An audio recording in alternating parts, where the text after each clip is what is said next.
Olá, estamos aqui para mais um Upcast, transmitindo diretamente da Agrosfera, o espaço para discussão da sustentabilidade na AgriZone, promovido pela UPL. E nesse painel a gente tem dois convidados muito especiais. Eu falo com a Thalita Pinto, do FGV Bioeconomia. Olá, Thalita. Olá, tudo bem? Obrigada pelo convite, Rogério. Muito obrigado, Thalita, pela sua presença. E falo com o Felipe Ramaldes. Obrigado, é uma oportunidade muito boa de estar aqui conversando com vocês. Muito bacana para nós da UPL receber duas figuras tão ilustres e para falar de um tema que não podia ser mais contemporâneo, estando nós aqui dentro da AgriZone durante a COP30, a evolução da agricultura tropical.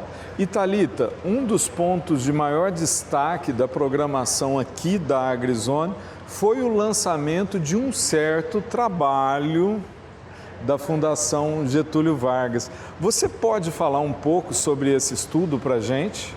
Claro. Esse estudo ele começou a ser desenhado há uns 6 meses atrás, quando o Roberto Rodrigues foi convidado para ser o enviado especial de agricultura para a COP30. E aí surgiu essa demanda, a gente precisa passar uma mensagem que seja a voz da agricultura. Mas ela precisa ser uma mensagem unificada.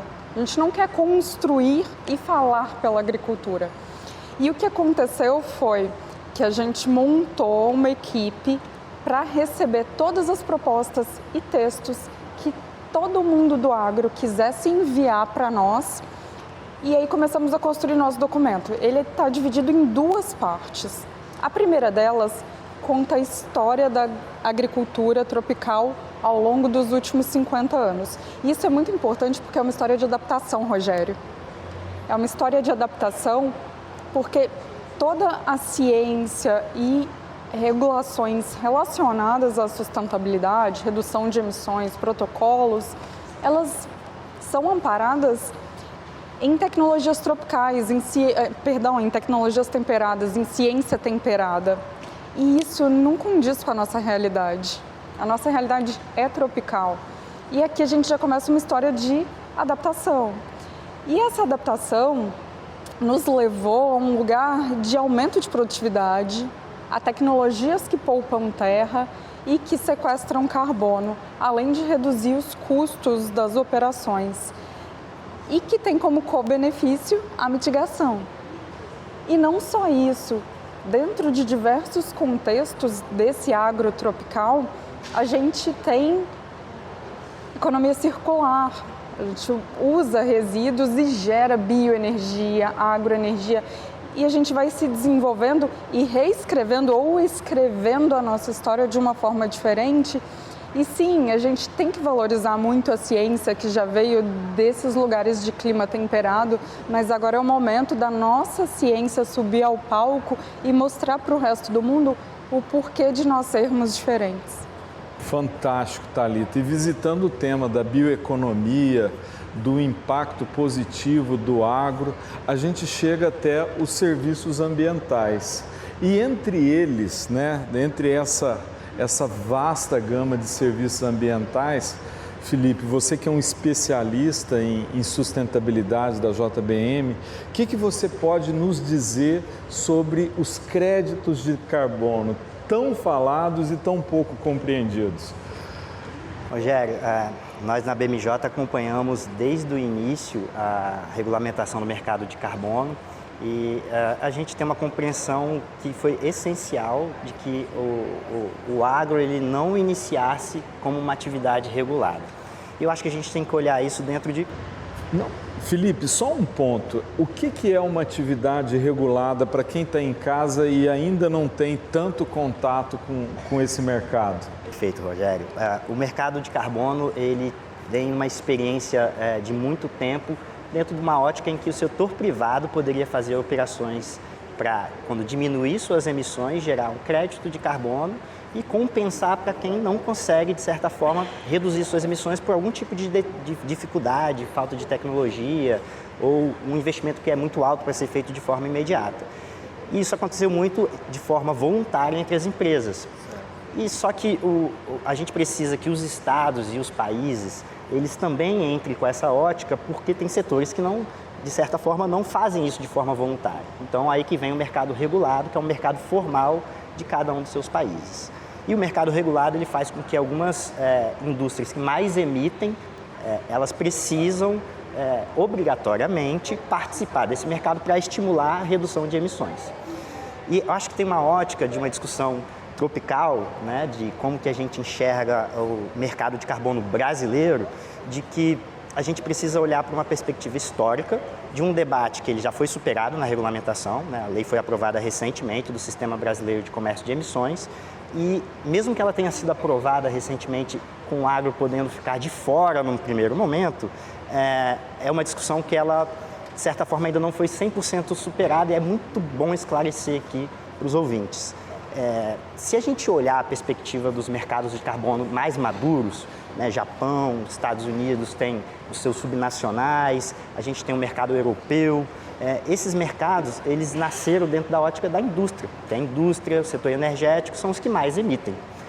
E quando a gente começa a pensar no mercado brasileiro de carbono, a gente observa que a pressão para que o agro participe, porque tem um volume de emissões que é relevante, ela não decorreu do mesmo processo histórico que a gente vê nos outros países, no norte global, né? Então, a gente observa, Rogério, que o protocolo de Kyoto, que foi feito em 97 e foi lançado em 2005, ele deu uma grande oportunidade para os países desenvolvidos começarem a pensar suas tecnologias, fazer seu investimento, testar as metodologias. Então, a indústria já tem um know-how, já tem uma expertise formada e muita coisa feita para reduzir as emissões. E aí, quando a gente começa a discutir o mercado brasileiro, o setor de uso da terra não tem essa mesma tecnologia, esses mesmos... Rogério, assim, a gente estudou isso de perto. É muito caro você, por exemplo, mensurar o carbono do solo. Você não paga essa conta com crédito de carbono. Então, a gente precisa entender que tem um processo de adaptação, um processo evolutivo e de discussão que a gente tem que aproveitar o que já está feito, né, de tecnologia, de experiências dos outros setores, para depois a gente ter o mercado de carbono alcançando o setor de uso da terra, o setor do agro. Com certeza, Felipe. E Thalita, essa é uma discussão recorrente, né? As métricas para mensuração tanto do impacto negativo quanto do impacto positivo da agricultura tropical. Como que vocês, nessa obra que é tão abrangente, permearam, tangenciaram esse tema das mensurações? Bastante importante esse seu ponto e eu vou pegar um gancho que o Felipe chutou a bola para mim, eu só vou cabecear para o gol.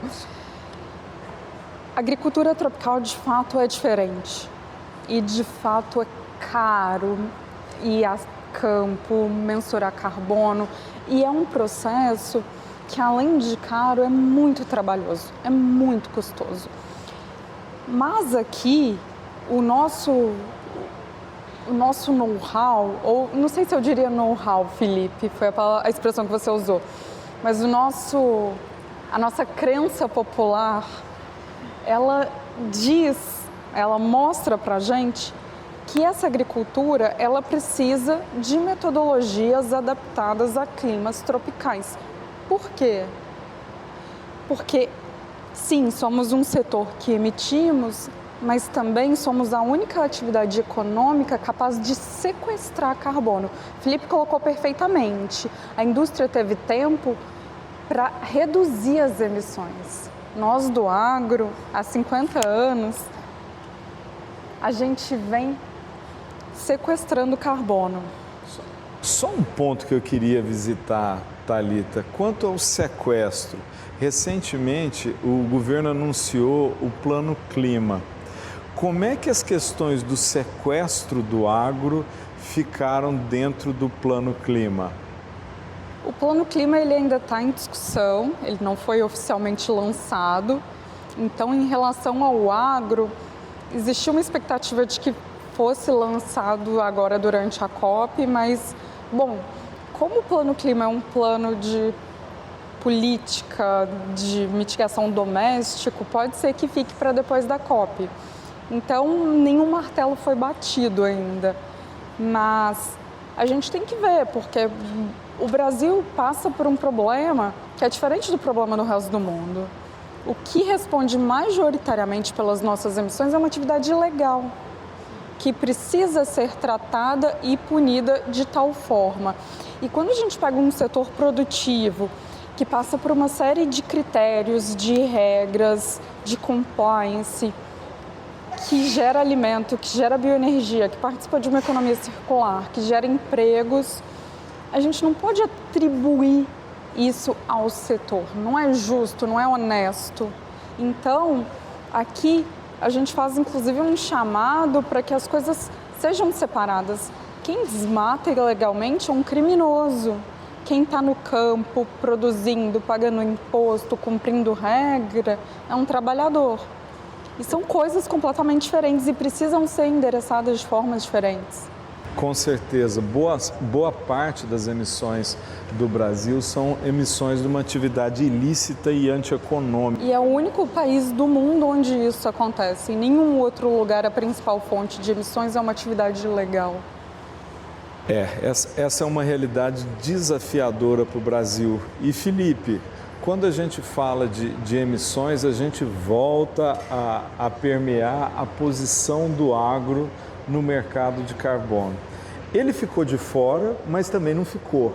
Você consegue explicar isso para a gente? Sem dúvidas. À medida que a gente for descobrindo essas tecnologias que absorvem carbono e elas forem barateando mesmo, ficando mais acessíveis ao produtor, a gente vai conseguir observar que, assim como as florestas absorvem muito carbono, o solo absorve muito carbono. Quando a gente começar a resolver ali a questão entérica do boi, por exemplo, vai gerar créditos de carbono. Então, tem uma oportunidade majestosa nessa área, né, da gente poder ser um grande vendedor de créditos para o restante do mundo, desde que a gente faça esse dever de casa que nós discutimos aqui. E uma coisa muito interessante aconteceu nessa COP, o início da discussão de uma certificadora que vai olhar pela realidade tropical.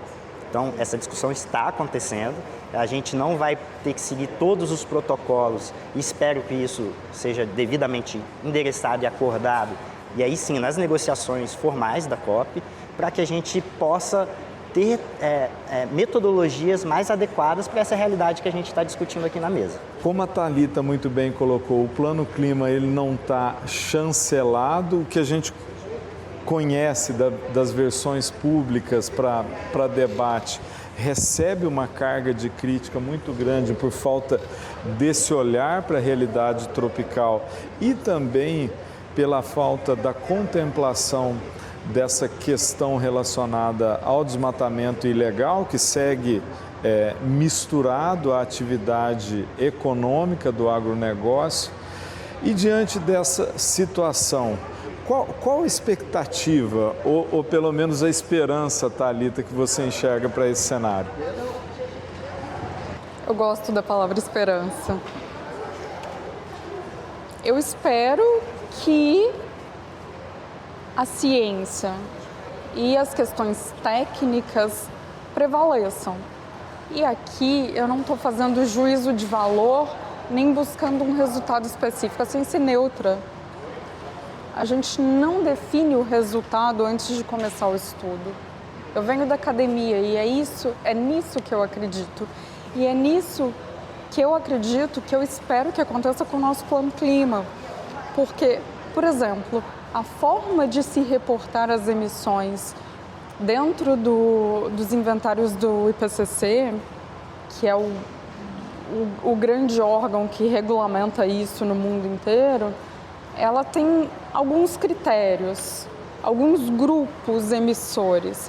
E o nosso Plano Clima, ele separa esses grupos e na hora que a gente for construir o nosso inventário nacional, que é o documento que diz para o resto do mundo quanto a gente emite, a gente vai ter que fazer uma reorganização disso, a gente vai ter um retrabalho, a gente vai ter aumento de custos, a gente vai ter não só custos financeiros, custo de tempo, de equipe, de elaboração, de técnicas, de contabilidade.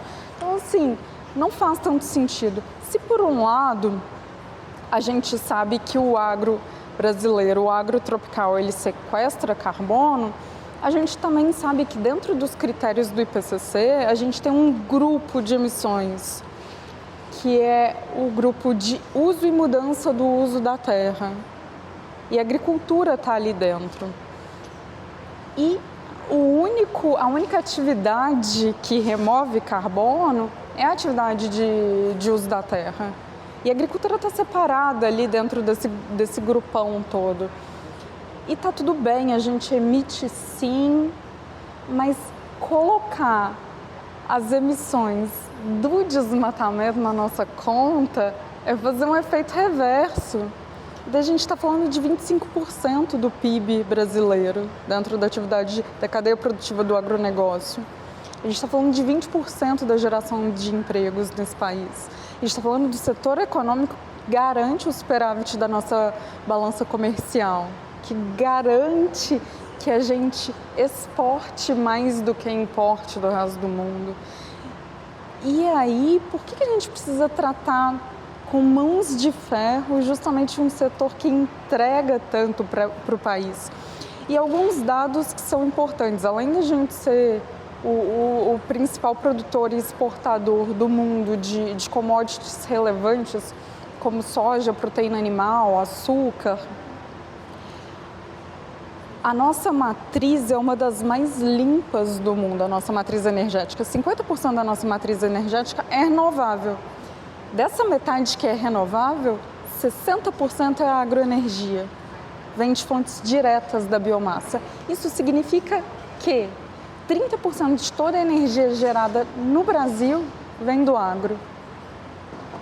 Então, esse é um benefício gigantesco. Que consome só 5%, né? Exatamente, o resto distribui para a rede, o restante. Esse número é tão fascinante para quem está em casa que é importante visitar ele no detalhe. O agro brasileiro gera 30% de toda a matriz energética, consome 5%. E para a gente ter noção, todo o setor, todas as hidrelétricas somadas entregam 12%, né, Thalita? Eu não me lembro o número de cabeça, mas é por aí. Então, esses números mostram como o Brasil é essa potência agroenergética, tanto na criação de novas matérias-primas, quanto no exercício dessa bioeconomia, da economia circular. E pela circularidade a gente tem um potencial enorme para a geração de serviços ambientais, né, Felipe? Inclusive o crédito de carbono. Exatamente. Acho que a Thalita já exemplificou um pouquinho, mas o exemplo da biomassa é fascinante. Ela é quando você trabalha a biomassa, o aproveitamento da biomassa, ela não volta para o meio ambiente. Ela acaba tendo um processo de economia circular em que você atinge 2 vezes o seu objetivo de geração de crédito de carbono. Primeiro, quando você faz a absorção, de alguma forma, para transformar essa biomassa e depois transformando ela em produto. Quando a gente observa, por exemplo, a ruminação do boi e a questão entérica que gera emite metano na atmosfera, a biomassa está sendo fonte de produtos para resolver esse problema. E aí a ciência, a tecnologia envolvida nesse processo. Então, a gente tem uma cadeia perfeita e que vai fazer com que nós sejamos, além de referência em segurança alimentar para o planeta, referência também em carbono, para quem não está conseguindo resolver o seu problema nos outros pontos do mundo. Associando a segurança energética. Exato. E gerando benefícios para o clima. Com certeza. Olha que ciclo perfeito, Rogério. Olha que ciclo perfeito. Eu acho que sim, então o agro, de certa forma, acho que a mão de ferro, ela não ajuda em nada. Acho que política pública é discussão, é ciência, ela é baseada no que a gente está enxergando dentro da realidade. E esse processo, a gente fala de transição energética, por que a gente vai querer uma imposição de regulatória para um setor que ainda precisa descobrir muitas coisas. Então, para a gente alcançar esse papel do agro que a gente discutiu aqui, a gente precisa entender que esse processo precisa ser construído aos poucos. Thalita, e você que representa a academia e a Fundação Getúlio Vargas como um ícone da academia brasileira na discussão da bioeconomia, quais as perspectivas, como você enxerga essa evolução? Tem muita história, sempre é história. Ao longo dos últimos 50 anos, por exemplo, a produção de grãos quintuplicou e a área dobrou. A área cresceu, mas a produção cresceu 5 vezes, enquanto a área cresceu 2. A produção de carnes, de proteína é a mesma coisa. O caso dos biocombustíveis, o Felipe falou, nem preciso entrar nesse mérito. E dentro disso tudo existe muita sustentabilidade, porque essa adaptação toda que foi feita, ela foi feita de uma forma em que houvesse mais captura, mais sequestro de carbono. Então a minha perspectiva para os próximos anos, décadas, é de que realmente a gente consiga, aqui em Belém, um reposicionamento político e diplomático desse agro tropical, que a gente consiga servir de vitrine para o resto do mundo. E não só isso, a gente tem um país muito heterogêneo, com pequenos agricultores, médios agricultores, grandes, as escalas são completamente diferentes, o clima é diferente, a cultura é diferente. Então a gente também precisa fazer o nosso dever de casa. Por exemplo, a gente tem um universo de pequenos agricultores que é muito grande.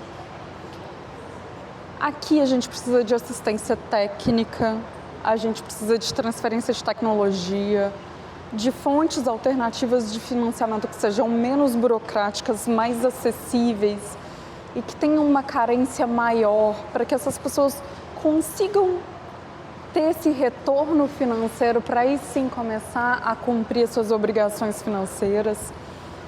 E além disso tudo, a gente tem um universo cooperativista que é modelo e que é muito importante, porque muitos pequenos juntos se tornam grandes e esse grande faz a diferença. Esse é o Brasil, isso é o retrato do Brasil. Com certeza. A UPL tem uma parceria com o setor cooperativista que é importante frisar, por exemplo, na cadeia da soja, já responde por mais ou menos 50% da originação de soja do país. E a gente busca, através desse pacto com 5 grandes cooperativas, que é importante até citá-las nominalmente, a Comigo, a Coplacana, a Copasul, Olambra e Integrada, elaborar 1.000 relatórios de sustentabilidade e 1.000 inventários de carbono para transformar em dados toda essa eficiência que a gente tem no agro. E tendo esses dados, né, Felipe, fica um pouco mais fácil da gente debater mercado de carbono, serviços ambientais. E encaminhando já para a conclusão, a gente fala hoje, durante a COP aqui da Agrosfera, o que vocês esperam, cada um na sua área, né, Thalita? Você na bioeconomia e o Felipe olhando para o mercado de carbono e outros serviços ambientais, o que vocês esperam a partir da COP para o nosso médio prazo no próximo ano? Quais as perspectivas? Começar por você, Felipe. Olha, eu vou falar assim numa perspectiva que eu espero que não seja uma utopia. Eu espero que o diálogo se aprimore, porque quando a gente tem um diálogo entre o ambientalismo e a produção rural sendo bem feito, a gente consegue transformar as nossas regulamentações, as nossas leis, a gente consegue avançar de forma mais eficiente. Então, a gente tem um processo de implementação do mercado de carbono que vai durar aí mais ou menos 4 anos e quando a gente consegue aprimorar esse diálogo, a gente consegue, de fato, avançar com o que é essa realidade que a gente discutiu aqui agora, que não pese para os agricultores, mas que coloquem eles em posição de evidência da forma que eles merecem. Perfeito. Thalita, então o Felipe espera uma evolução do diálogo e a materialização com parcimônia desse mercado. O que é que você espera a partir da COP para a bioeconomia? Olha, não só para a bioeconomia, mas para todo o universo de agropecuária sustentável. Um dos pontos eu já citei, que é o reposicionamento político-diplomático. E aqui a gente não quer nenhum benefício, que fique claro. A gente só quer aquilo que é do nosso direito, que é a justiça, é a verdade. Outro ponto, discussão da adaptação. Adaptação como centralidade das discussões que envolvem o agro, porque o co-benefício é a mitigação. Então já é a cerejinha do bolo da adaptação. Exato. A questão do financiamento. Bom, a gente precisa aqui fazer um dever de casa, isso é muito importante. A gente precisa se desburocratizar, analisar linhas, criar linhas específicas, sejam elas derivadas de fontes públicas, privadas, blended, capital externo, capital catalítico. A gente depende de financiamento, mas enquanto a gente não tiver um ambiente jurídico, regulatório que passe segurança para esse investidor externo, nós estamos bloqueando o nosso potencial de captação de recursos financeiros. Então, eu acredito muito nisso. Eu assino embaixo das palavras do Felipe em relação ao mercado de carbono, porque eu acredito de fato que o agro seja um potencial gerador de crédito de carbono para exportação, aí, os chamados ITMOS, que podem adicionar renda ao setor e fomentar a sustentabilidade setorial com foco em remoção de gases de efeito estufa, que a gente sabe que tem uma série de outros benefícios. E um ponto importante também aqui é a questão dentro desse universo da bioeconomia, é a convergência que a gente tem entre segurança alimentar e segurança energética, ou entre agroalimento e agroenergia. No Brasil, a gente não consegue separar o que é um, o que é o outro. A gente precisa que as coisas sejam endereçadas da mesma forma. E, além disso, a gente tem um mercado de biológicos crescente. Maria Ângela Hungria, nossa pesquisadora da Embrapa, recebeu o Nobel de Agricultura esse ano com a fixação biológica de nitrogênio. E aqui, Thalita, eu tenho a satisfação de ressaltar o papel, inclusive, da UPL na integração das biosoluções aos processos produtivos da agropecuária brasileira. A UPL tem sido uma das companhias que tem contribuído para essa jornada. É muito importante frisar isso. Sensacional, Rogério, porque o benefício é duplo. De um lado, a gente tem soluções alternativas para reduzir a nossa dependência de químicos que acabam emitindo mais gases de efeito estufa. E, por outro lado, o Brasil não é autossuficiente na produção de vários desses químicos. A gente precisa importar. E, para a gente, é um ganha-ganha, tanto do lado ambiental quanto do lado de comércio. Com certeza. E produtividade, sustentabilidade. Exatamente, a sustentabilidade na veia. Então, assim, as minhas ambições são grandes, mas elas não são maiores do que o potencial da nossa agricultura. Então, eu tenho uma esperança forte. Muito bom. Bom, eu vou ter que começar a me despedir de vocês. A UPL agradece profundamente a sua participação, Felipe, que veio a brilhantar o nosso Upcast, a participação da Thalita nesse Upcast. E fica o convite para todos vocês acompanharem a FGV Bioeconomia e acompanharem a BMJ nas redes sociais, não é isso? Exatamente, nos sigam nas redes, a gente também está divulgando toda a nossa agenda de COP30 com estudos agrosustentável, bioeconomia e fiquem à vontade, inclusive, para nos acionar, que a gente está sempre respondendo dúvidas, questionamentos. A gente está super à disposição para trabalhar junto com toda a sociedade civil e fomentar políticas públicas. Assim como vocês, né, Felipe? Exatamente, Rogério. A gente agradece o convite. A BMJ está sempre à disposição. Somos um fã do trabalho de vocês. As empresas que atuam com responsabilidade, seriedade. A gente vê os produtos que vocês estão desenvolvendo, carbono zero, carbono negativo. Isso é incrível ver como que vocês estão estimulando os produtores na ponta. Essa campanha belíssima que vocês valorizam os produtores e podem contar com a BMJ, porque trabalho bem feito é trabalho que a gente quer acompanhar de perto. E o nosso conceito de sustentabilidade na UPL é trabalhar juntos. Felipe, Thalita, muito obrigado. E assim a gente encerra mais um Upcast, diretamente aqui da Agrosfera em Belém. Até a próxima!